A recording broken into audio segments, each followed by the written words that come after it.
Hello, moms. I'm both grateful and humble that you've invited me into your homes today to speak into your life.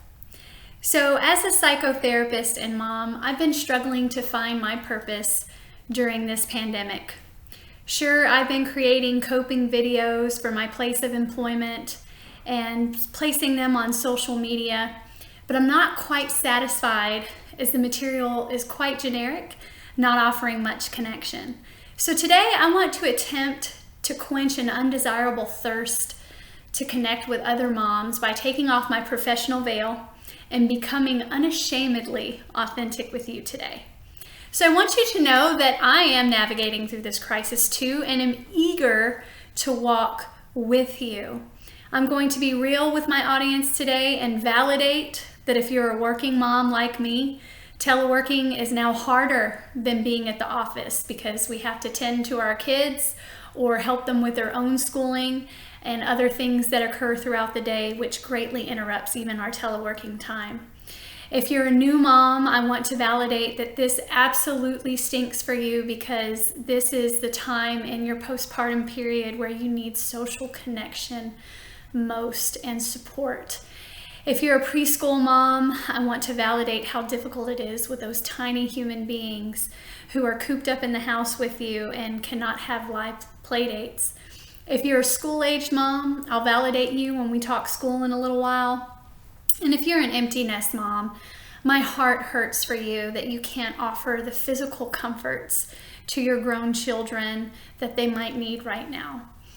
So I've been practicing psychotherapy for the last 14 years, and I've been practicing parenting for the past 11. I have a 6-year-old and an 11-year-old.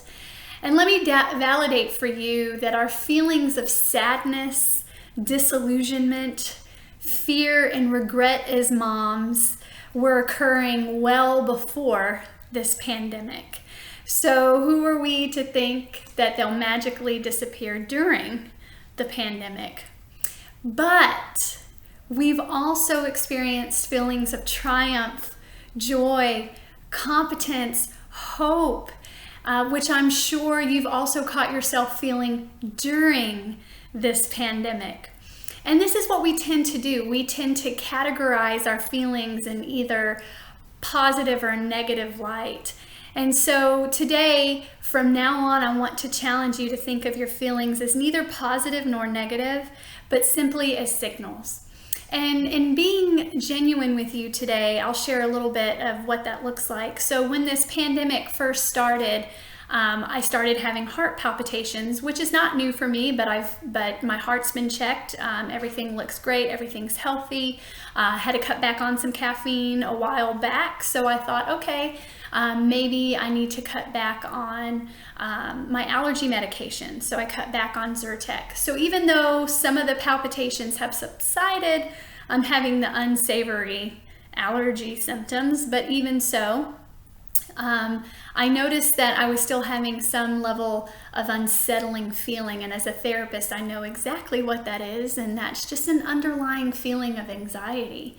And a lot of times what we try to do when we're experiencing stress or anxiety is to find any way to rid ourselves of it, which is okay. I mean, that's our natural instinct.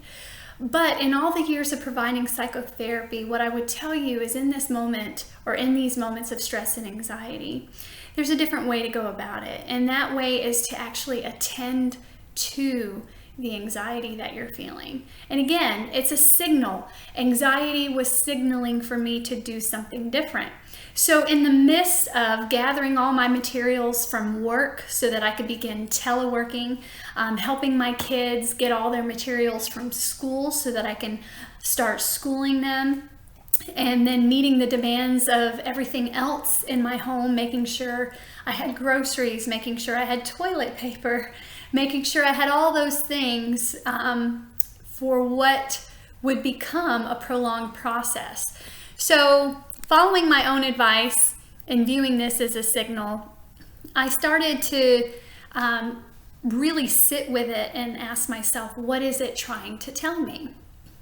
And so, in giving it the attention it was begging for, that's when it all came out. I finally got to sense what was upsetting me, which provided me the clarity of what was in my circle of control to do next, to do something about it. And this is our three-dimensional self working. When I was feeling mentally or emotionally strained, because I wasn't tending to it logically, physically, my body started giving me some signals that I couldn't ignore, which helped me attune to what was missing emotionally and mentally. And then we'll talk about the spiritual self as we move along. So take a moment to pause this video, and I'm going to challenge you to jot down what your feelings are lately. And again, remembering that they're signals, what they might be trying to tell you. Maybe not doing that right now, but at a time when you can give it the attention it deserves, journaling out what these feelings are signaling you to do differently. So in this crisis, we know as mental health professionals, every crisis presents an opportunity.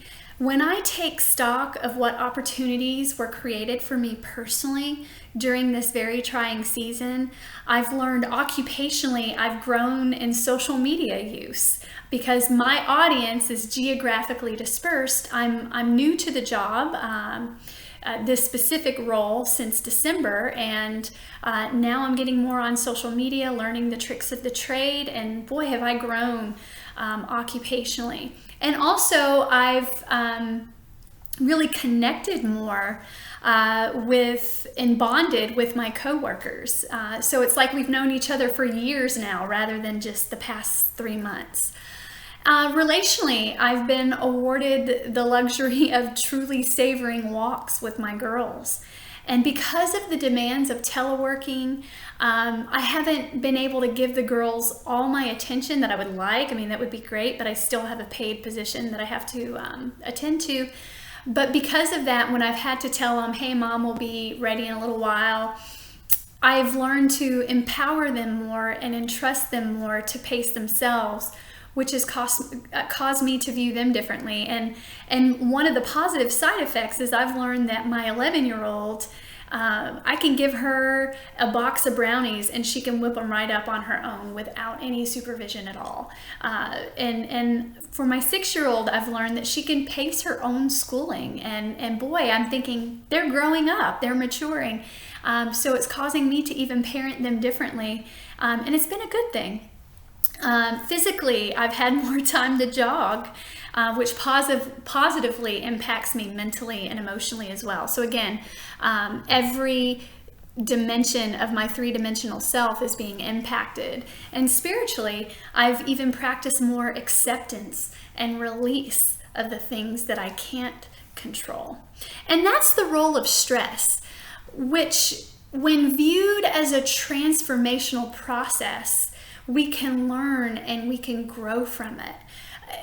Think of your body. When we think three-dimensional body, mind, spirit, your body, if you think of the common colds, there's no cure for a common cold, and our bodies were meant to be stressed with those viruses and bacteria so that our bodies can remain physically revved, so that when a true threat comes our way, that we have some level of immunity and some level of fight within our systems. Now, with the exception of COVID, I'm sure, and I know that that can be a trigger for a lot, because I'm sure that a lot of people in this audience know someone who's been impacted by COVID-19 and may have even lost someone because of that. So I don't want to undermine that. But I just want to stress for you that stress can be good for every facet of who we are, including physically, even mentally and emotionally.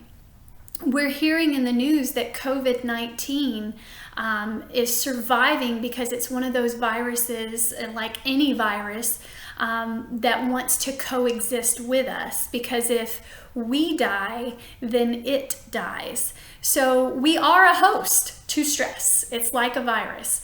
But the sooner we learn to coexist with it, the sooner we grasp that we will experience stress, and it's not that we can ever get rid of it, but how to coexist with it, we're going to fare better three-dimensionally. Spiritually, we get stressed because it reminds us of our frailty and the need for something that is bigger than ourselves. So I want to chat with you today on how to improve your three-dimensional well-being. It's an active, not a passive process, and you must act on it. It's not going to act on you. So of course, with your body remaining physically active to release all that adrenaline and cortisol that is revved up through that sympathetic nervous system when we're going through a traumatic or crisis situation. Water, which is needed for cell turnover and neurogenesis. That's just a fancy way of saying that when we're sleeping, we have a lot of cell renewal within our brains. Our neurons, our synapses are being recharged and renewed and repaired. And even for our bodies, the cell turnover that is required for healing within our bodies. So we must hydrate. Vitamin D and getting outside, vitamin D, melatonin, all the psychiatrists that I've worked with, when they've had a depressed patient, one of the things, even an anxious patient, one of the things that they've prescribed alongside with any of the other psychotropics is melatonin and vitamin D, and it's just something that our bodies need.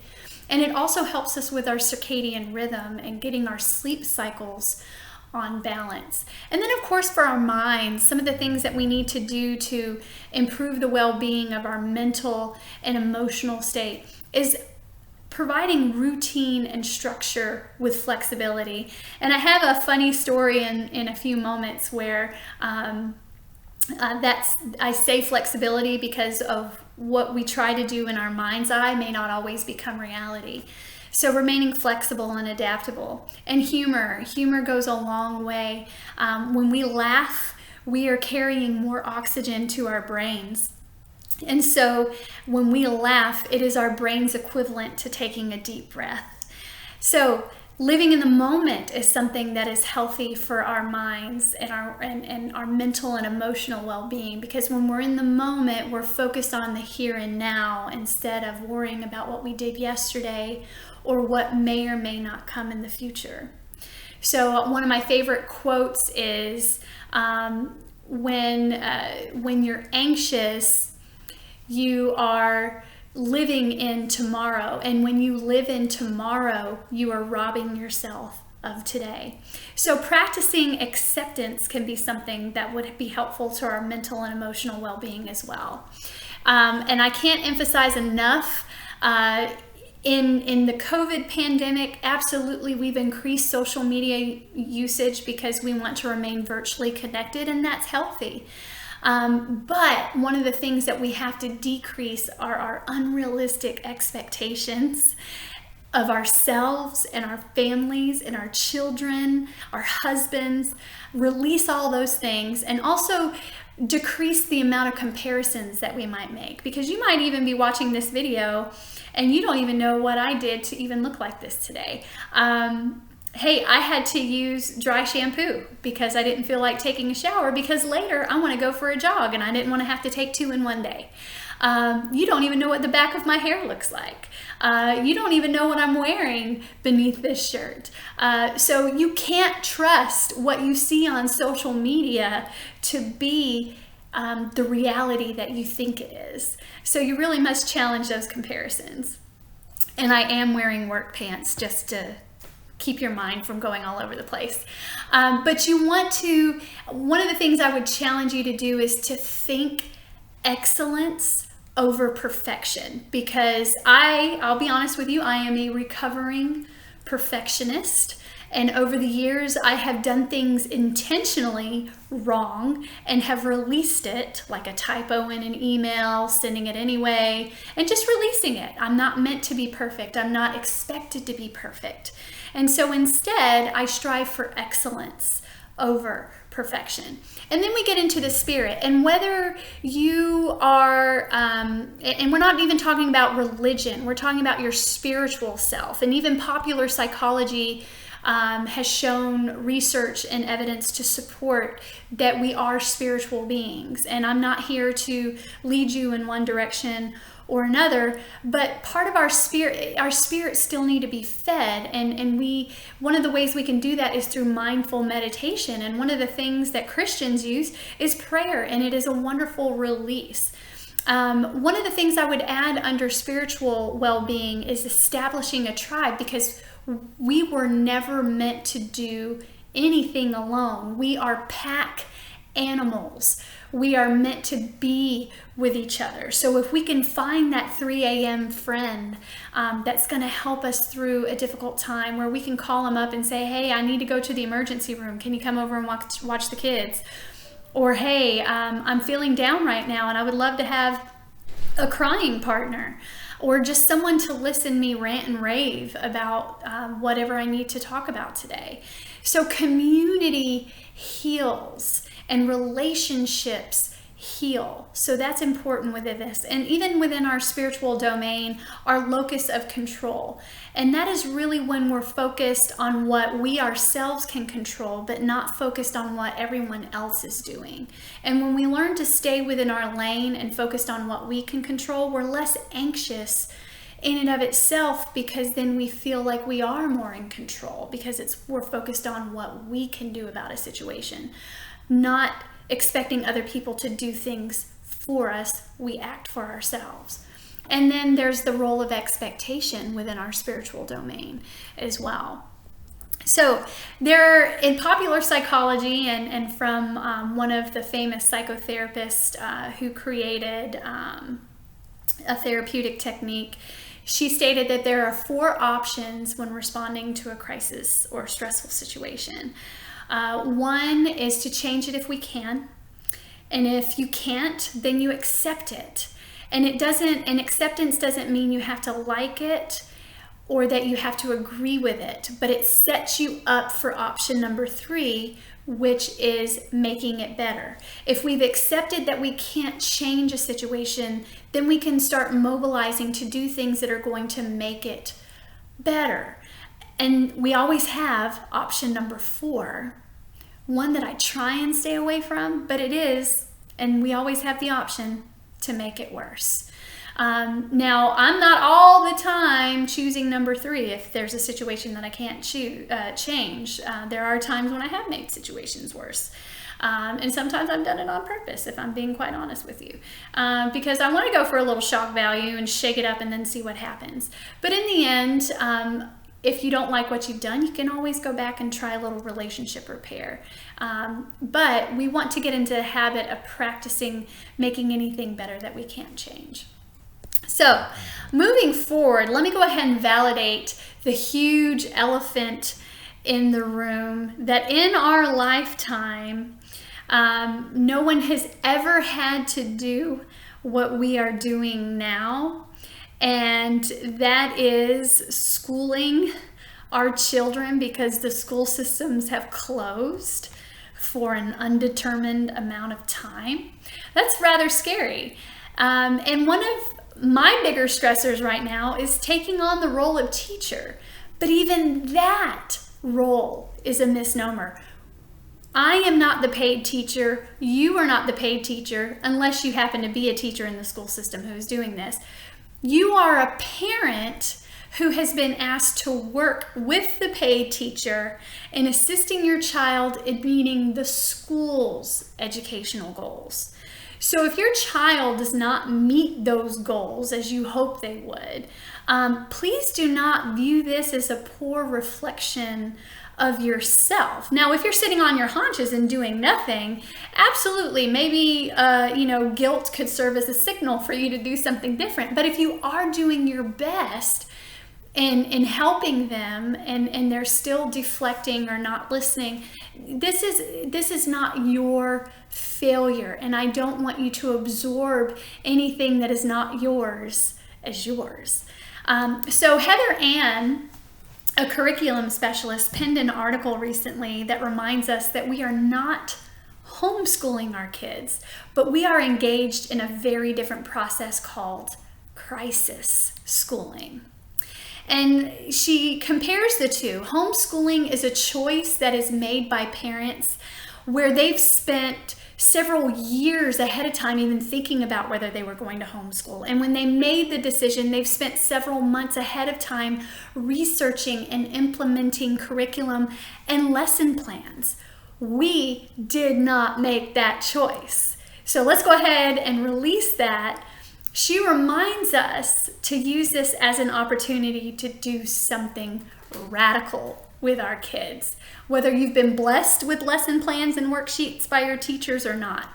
And I'll make sure that I post the website for Heather Ann so that you can read the full article. She has some really good information in there. So here's a personal confession for you. I've been giving advice on how important it is to structure your day and create a routine. But no matter how often I've tried since the pandemic, we've had our routine before the pandemic and it worked swimmingly. I am all about structure and routine because our brains are pattern-seeking organs, and it latches on to knowing what you're going to be doing next, and therefore soothes your mind, and therefore soothes and calms your body. But no matter what I've tried since the pandemic, it's not turned out how I expected in my mind's eye. So I had to grant myself and my kids tons of grace, and then I had to do some recalculating. What I found that works for us is morning and evening routines, and whatever happens in the middle is fair game. As long as they're completing the necessary pieces of schoolwork, I let them do whatever during the day. And I have to let go of the thoughts of what are they doing to my house right now. Because if they are, now granted, it's developmentally appropriate for my almost 7-year-old and 11-year-old to do what they're doing without supervision. But if you have toddlers, take that with a grain of salt. We definitely want to maintain their safety and security. But I have Heather Ann, the curriculum specialist, validating that my kids should not be expected to do 6 hours worth of schoolwork a day anyway. It has to be broken up, and we're not meant to entertain our kids 24/7, pandemic or not. Which, by the way, I've broken all the rules on recommended screen time. They get well over 2 hours a day on their Kindles, their iPads, you name it, TV. But you know what? That's what's working right now. And I know that it's not going to become the norm for my family, so I'm just releasing it. And here's another confession. So I've been feeding my family frozen meals most nights. Maybe I'll cook a fresh dinner once or twice a week, but the other 5 days, it's a frozen meal. And I normally pride myself in making healthy meals with fresh vegetables and meats, but due to the temporary hoarding scenes in the grocery stores, I couldn't find all those ingredients. So I stocked up on Stouffer's meals, and God bless those people. Some of those meals are really good. And many might think that with all this downtime that we have more time to cook. But let me tell you about downtime. I have less downtime during this teleworking and pandemic period than I had when I was working at work. Again, because of all the things that are begging for my attention throughout the day. And so I want to validate that for you moms. Whether you're a career mom or not, you're still working harder than you did before the pandemic. So one of the reasons I'm going to continue to stick with frozen meals is because it frees up that time for me at the end of the day to have my family time. And as an added bonus, my husband has really taken charge and has gone out and gotten some nice cuts of meat and has been doing more work on his smoker, and it's been delicious. So that's been fun. So in my practice, I tell you all these confessions because in my practice, I urged my patients to view life from a solution-focused paradigm or perspective. The first one is, if it ain't broke, don't fix it. So again, middle of the day is not very routine, but it ain't broke, it's working. And if it's working, do more of it. If it's not working, that's when you do something different. And one of my favorite quotes is, even if we've gotten it wrong and we're in that time where we need to do something different, no one can go back and make a brand new start, my friend, but anyone can start from now and make a brand new end. I love that quote because we don't have to live in the lie that there's nothing we can do about our situation right now. There's always the choice for us to do something different. So I'll deal with the habit breaking later when I have to get them off their iPads and decrease screen time, but that'll come later. So my something radical that I've done following this writer's advice is instead of purchasing Easter baskets this year, I purchased the girls' mobile or portable hammocks through Amazon and take them down to the pond and set up and let them read their books. And guess what? Reading is educational. It's different. It's not a lesson plan. It's not a worksheet, but it is still educational. So I want to work with you a little bit on an area, a favorite technique of mine that I used with patients, and it's competence transference.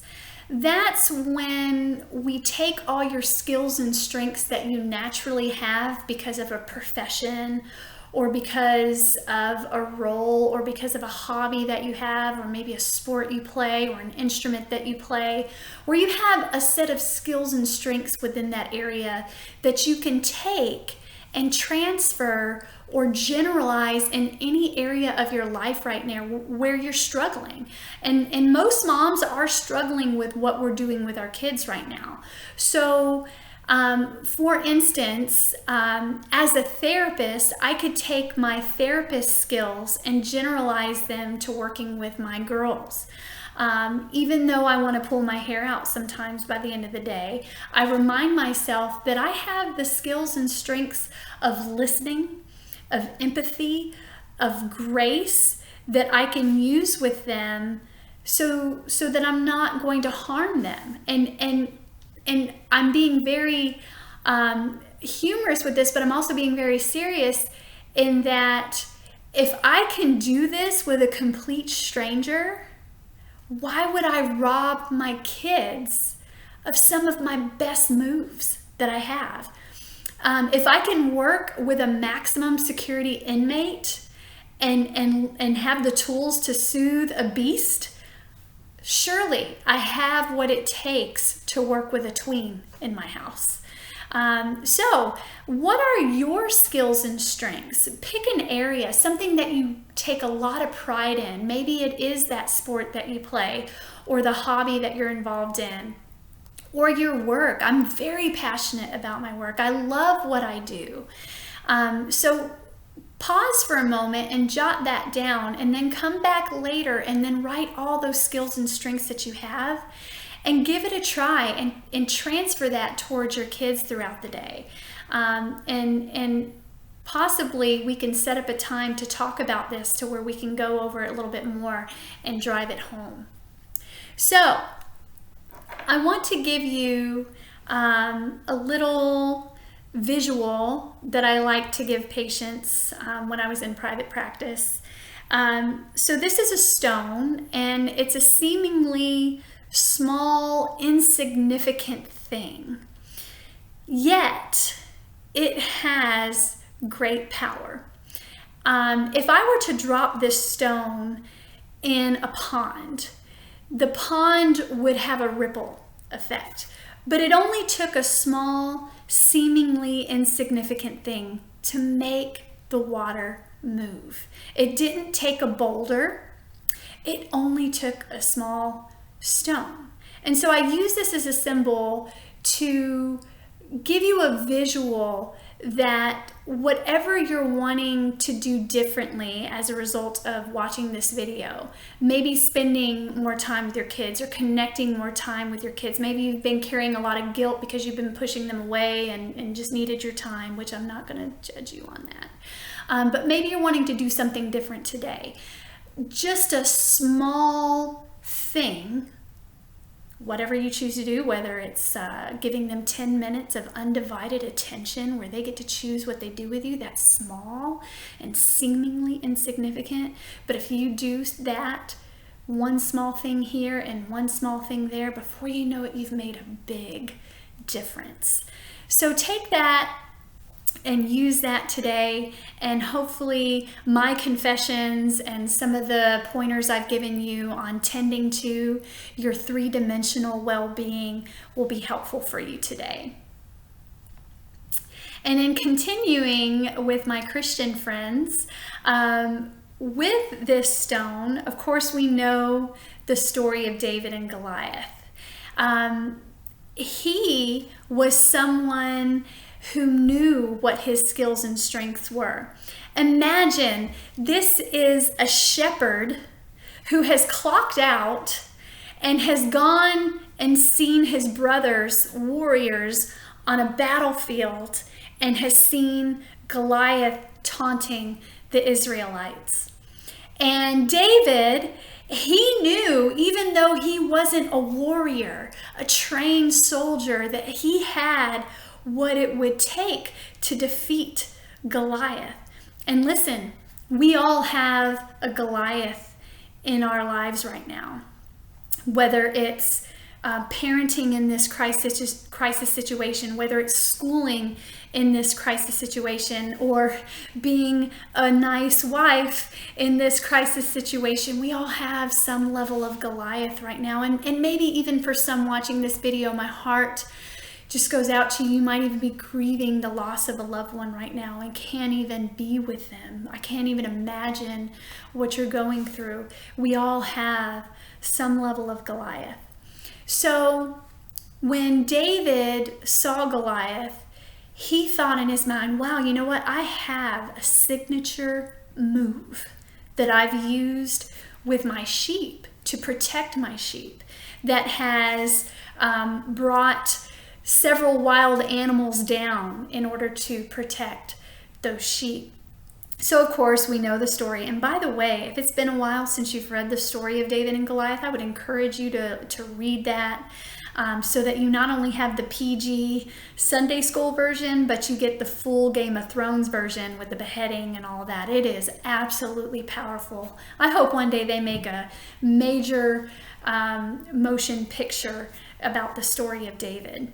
So anyway, here's David, and could you imagine, he had 5 stones that he went and selected, and he went to Saul, and he approached Saul and he said, you know, I know what it's going to take to kill this giant. Everyone else that is standing around and who's been taunted for some 30 days, they can't think past their current situation.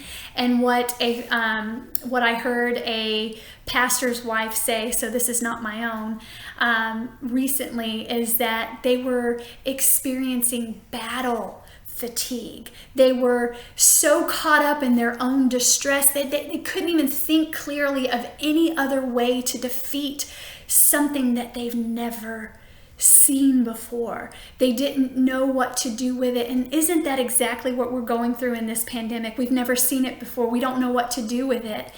But all it took was someone who was outside of the crisis situation who could come in and say, you know what?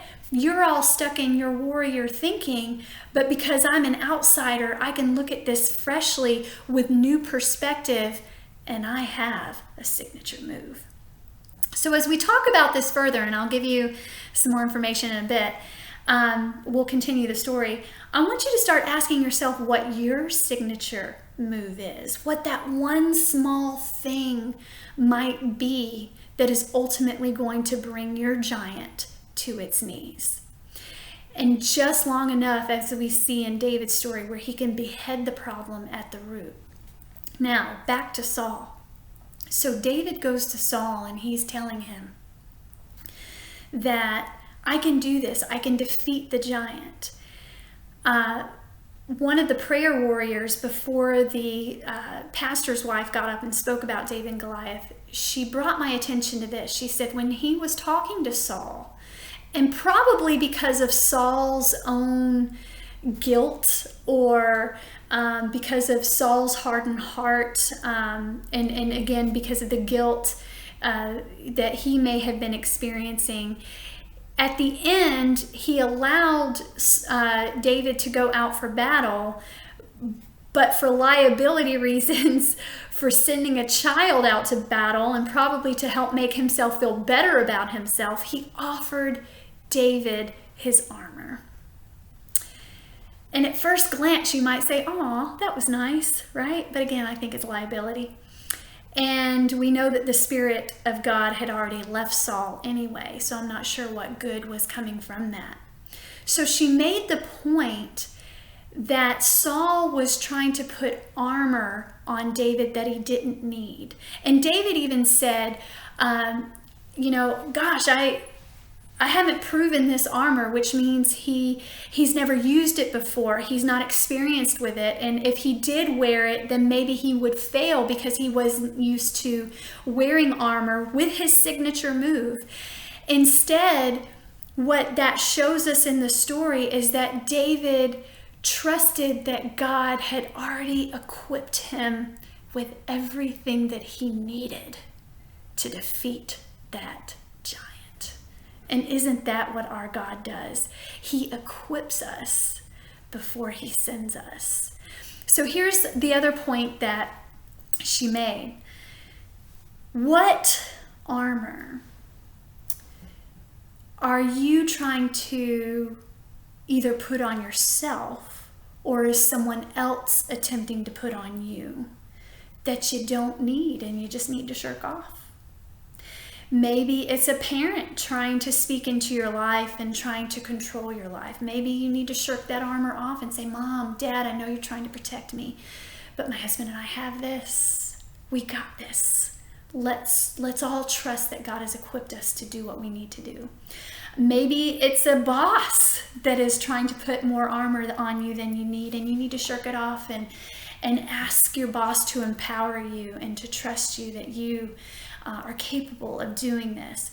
Or maybe it's a what? Maybe the armor that you put on yourself is Facebook, trying to prove yourself to people that you don't need to prove yourself to, trying to show a part of yourself that is not even your true self, and then therefore you're not even trusting your own self that you have what it takes to do what you need. And guess what? As human beings, we are equipped instinctually to know what we need. And that doesn't mean that we don't need guidance from time to time. I mean, listen, this is why we have seasoned moms and seasoned women in our lives, as it states in Titus, to teach us and to guide us. And we can use that instruction from time to time, but we don't have to accept every single piece of advice. There's some advice that we can reject and shirk off that armor. So today, as we're closing up, I want you to really consider that. What is your signature move? What is that one small thing that you can do differently that will get you different results, that will make a big impact? And again, it doesn't have to be anything huge or complex, just something simple. And you know what's interesting too, if you read on well past the David and Goliath story, did you know that David had to fight another giant, a descendant of Goliath? So let that remind you that once we've conquered one stressor, it doesn't mean that we won't have others that come along. We're going to have descendants of those other stressors that we have successfully navigated, or maybe semi-successfully navigated. But I want you to start trusting that God has equipped you. I can't wait to chat with you further. Please write down any questions that you have, any clarifications that you need, and I look forward to hearing from you.